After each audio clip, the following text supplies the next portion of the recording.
Alright, so we have Marion Reneau and the return of Miesha Tate after a 4.5 year layoff. And Marion Reneau, she's not a spring chicken either. She's 44 years old, getting quite up there, probably one of the oldest fighters on the roster. Probably is the oldest fighter on the roster, actually, but yeah. She's had 4 L's in a row, so, obviously giving her another fight is questionable, but yeah, she's still here, 44 years old, still doing it. Gotta respect that. Break down the striking of these two, so Miesha Tate, she doesn't have the best hands, and her hands are really slow. Like, she has really slow hand speed. And this could look totally redundant. Maybe she comes out, looks like a Clarissa Shields out there, but this is what I've seen on tape over 4.5 years ago. So, yeah. If she comes out different, then that's fine. I couldn't really have expected that. But I'm expecting her to look roughly the same. Her favourite strike, probably the straight right. That's basically all she goes for. Big level change when she wants to throw the straight right. That's kind of when you know the straight right is coming, and it's, a big tell, big level change on every strike, basically. She telegraphs all of her punches. I would give Reneau the advantage on the feet. She has the hands advantage for sure. Low calf kicks as well could be a good weapon here. 1-2. She has a nice 1-2, but yeah, both these guys not great on the feet, but I would give Reneau the advantage. Regarding the wrestling, or regarding the grappling for these two, so for Miesha Tate, she's constantly looking for takedown entries when she's level changing on the feet. She's looking to shoot over a punch, over a kick, what have you. She's looking to, basically get the fight to the ground. She does have good timing on her takedown entries. And probably her go-to takedown would be the double leg. She has a nice single leg as well, outside leg trip from there. Look to finish it with the outside leg trip. Yep. And Reneau, off her back, she can be a little too comfortable off her back. Miesha's happy to sit and guard all day and just cruise and top control, do a little bit of damage on top. But Reneau, she's quite comfortable off her back, likes being very active off her back, triangles, arm bars. She has very long legs, which help her with those submissions and those techniques that she likes to use. But yeah, might not be the go-to in this one. How these guys win fights, so for Miesha Tate, she's got good top control. How these guys lose fights is, for Miesha Tate, her stand-up isn't great. Never has been. Maybe it will look great. And this whole video will just be totally redundant after this match. But yeah, it doesn't look great on tape. And, from memory, it was never great.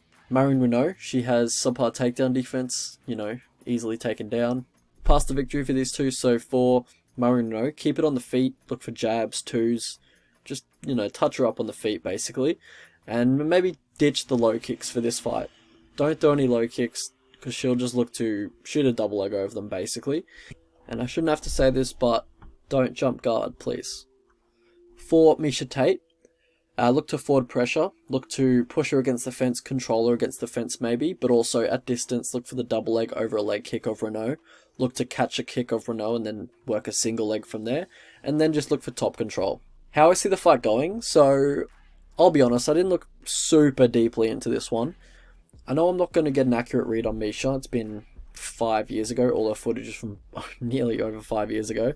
And there's a good chance that she's regressed a lot. You generally don't get, these guys coming off 5-year layoffs, 4-year layoffs, 3-year layoffs, especially at the age that she's at, they generally don't look great. And I'm kind of expecting her to not look as good as she used to. But I also knew, and I was never going to bet on this fight, so I didn't really look too deeply into it. Probably gets a little messy on the feet. I give Reneau the advantage, unless Miesha has improved her stand-up leaps and bounds. Miesha trains at a good camp and has a good head coach in Eric Nixick, but she doesn't seem like a natural striker to me, so I don't know how much it could have improved since she started training again, which I don't know how long that's been. I guess she's been, in the gym constantly, but has she been working her striking? She was never really too much of a striker. Has she been working her striking, or has she just been going to, wrestling class and Brazilian Jiu-Jitsu class? Because she hasn't been in active competition, so, if she wasn't a huge striker before that, so I wouldn't be surprised if she just skipped those classes. Marion's kryptonite in the past, though, has been getting taken down and controlled on the mat, or just controlled against the fence. And I'm guessing Miesha is going to look to take advantage of that. But, MMA, and especially women's MMA, has evolved a lot since the last time Miesha fought. And to give some perspective, Miesha was the last bantamweight champion before Amanda Nunes. Amanda Nunes took the belt from Miesha, so, you know, that's like how long it's been. Nunes was the underdog in that fight into Miesha Tate, and now she's widely considered the GOAT of women's MMA. So yeah, I think Miesha does get her down and just controls her on the mat or just against the cage for about 15 minutes. Betting wise, I probably wouldn't touch this fight unless there's like a huge dog. I haven't looked at lines. I'm recording this before the lines came out. But yeah, if there's like someone over plus 180 or plus 170, then I'd probably hit that.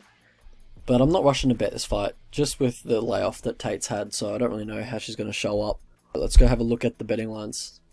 Alright, so if you guys could please like and subscribe the video, that'd be awesome. Really helps out the YouTube algorithm, gets the channel, you know, in the search bars and search queries and all that kind of stuff. So yeah, that helps out, you know, more than you can imagine. Prediction is Tate by decision. I think the line is perfect. I think, you know, I'm not too confident either way. I just edged Tate, so I think it should be basically a pick'em. I think the line's perfect. I'm looking to bet either if they get to $1.60 or $2.60, but really I'm just looking to just kind of watch this fight, just kind of see how Tate looks and, you know, see if she's improved, see if she looks terrible, you know, and then maybe consider betting her for her next fight if she continues to keep fighting after this one. But yeah, not looking to bet Reneau, not looking to bet Tate at this price either.